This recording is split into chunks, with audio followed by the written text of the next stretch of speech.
కమలంలో గ్రూపులు కేంద్ర మంత్రి పదవి కోసం ఇప్పటి నుంచే ఎత్తులు. సొంత పార్టీలో తమకు పోటీ అనుకున్న వాళ్ళకు చెక్ పెట్టే ప్రయత్నాలు. పరిస్థితి తెలిసి షాక్ గురైన జాతీయ నాయకత్వం. రాష్ట్ర నేతల తీరుపై అమిత్ షా సీరియస్. ఇది చాలా పర్ఫెక్ట్ న్యూస్. ఇది 100% రైట్. వాస్తవంగా దక్షిణాది రాష్ట్రాల్లో పాగా వేసేందుకు బీజేపీ జాతీయ నాయకత్వం చేస్తున్న ప్రయత్నాలకు ఆ పార్టీ తెలంగాణ నేతలు గండి కొడుతున్నట్టు తెలుస్తున్నది.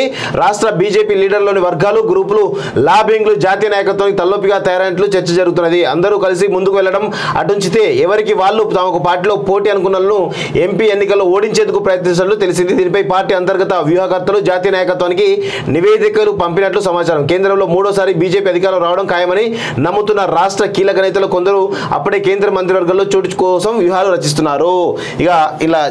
ఇది చాలా పర్ఫెక్ట్ న్యూస్. కమలంలో గ్రూపులు ఉన్నది వాస్తవం. ఎందుకంటే ఒకరు గెలిస్తే నాకు మంత్రి పదవి రాదేమో అనేటువంటి కొనలో ఆయన ఓటు చేయడానికి చాలా పెద్ద ప్రయత్నం చేస్తున్నాయి. ఒకరు ఈయన గెలిస్తే ఈయనకు మంత్రి పదవి వస్తే నాకు రాదేమో అనే దానిలో ఈయనను ఓటు చేయడానికి ఒక ప్రయత్నం జరుగుతూ ఉంది.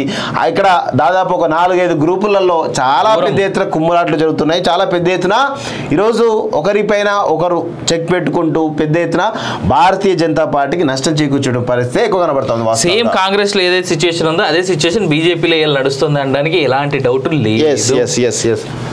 ఫ్రీ జర్నీతో మహిళల ఆమ్దాని పెరిగింది. ఛార్జీల ఆదాతో నెలకు 3,000 నుంచి 5,000 రూపాయల మిగులు. ఆ మొత్తం అంతా సేవింగ్స్ చేస్తున్న మహిళలు. గతంలో ట్రావెలింగ్కి 30% పైగా ఖర్చు. వర్కింగ్ ఉమెన్ సంఖ్యలోని వృద్ధి రాష్ట్ర ప్రభుత్వం చేసిన స్టడీలో వెల్లడి. వినడానికి బాగానే ఉంది కానీ అయ్యే మిగిలిన పైసలన్నింటినీ తీసుకుపోయి చీరలకు చార్లకు ఖర్చు పెడుతున్నారనే విషయం మాత్రం వాళ్ళు మాట్లాడలేదు.